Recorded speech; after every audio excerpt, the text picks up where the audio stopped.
បាទសួស្តីពុកម៉ែបងប្អូនវាលស្រែ100ដែលខ្ញុំទៅដល់ចិនដាកង្វល់រត់អោបថ្មដាបាទពុកម៉ែបងប្អូនថ្ងៃនេះខ្ញុំសូមលើកយកនៅចំណងជើងបទចម្រៀងមួយបទដែលមានចំណងជើងថាវាលស្រែ100បាទវាលស្រែ100អមដោយអក្សរឆ្លាក់មូលបងប្អូនបាទថ្ងៃនេះខ្ញុំសូមបង្ហាញដល់បងប្អូនរបៀបឆ្លាក់អក្សរមូលណាបងប្អូនអញ្ចឹងយើងប្រើហ្វឺតសំប៉ែតអញ្ចឹងយើងសរសេរយកមកតែម្ដងបងប្អូនបាទយើងទាញតាមជ្រុងរបស់វានឹងមកហើយបន្ទាប់មកយើងមានការកែខៃបន្តិចនៅជ្រុងនៃអក្សរដើម្បីឲ្យវាពេញជ្រុង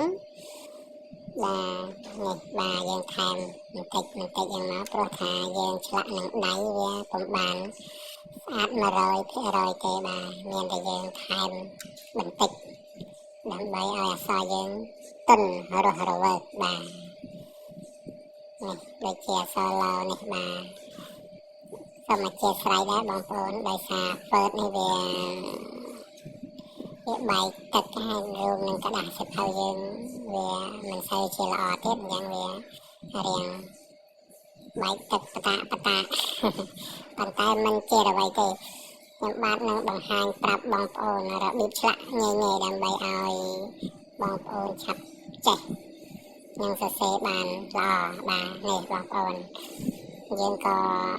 ឆ្លាក់រួចរាល់ហើយឥឡូវនេះយើងកំពុងបំពេញនៅស្រមោលអក្សរឆ្លាក់បងប្អូនធម្មតាអក្សរឆ្លាក់វាតែងតែមាន2ជាន់និង3ជាន់នេះជាស្រមោលនេះគឺគេហៅថាឆ្លាក់3ជាន់បាទឥឡូវយើងថែមស្រមោលវាបន្តិចមកដើម្បីឲ្យវាលេចធ្លោនៃចំណងជើងបទចម្រៀងគឺវាលស្រែ100បាទបងប្អូនវាលស្រែ100គឺជាចំណងជើងនៃបទចម្រៀងមរតកដើមដែលលោកតាសុន ស៊ីមុតបានបន្សល់ទុកនៅហើយនឹងក៏មានអនុស្សាវរីយ៍ជាច្រើននៅក្នុងនៃបទចម្រៀងដែលធ្វើឲ្យប្រជាកសិករមានអារម្មណ៍រំភើបជាមួយនឹងបទចម្រៀង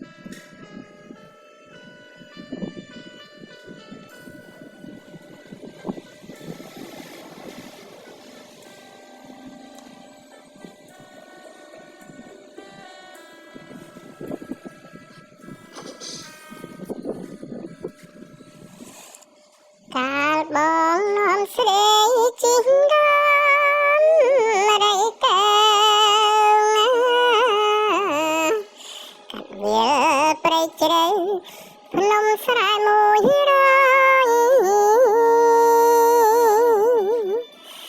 បងលើកស្នាញ់ភ្នំ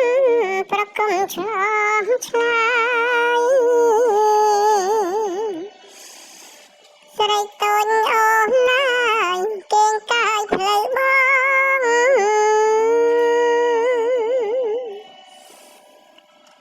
ដំរីដើរទៅទៅកាញហើយជ្រៀងមេឃខ្មៅចង់ភ្លៀងជ្រៀងរឿងស្នេហ៍ស្នងជ្រៀងរត់ជួបភ្នំជ្រោះជ្រៅវាផងដូចអូននឹងបងគួចចងស្នេហាវាលស្រែ100ដែលយើងទៅដល់ចិនដាកង្វល់រត់អោបថ្មដា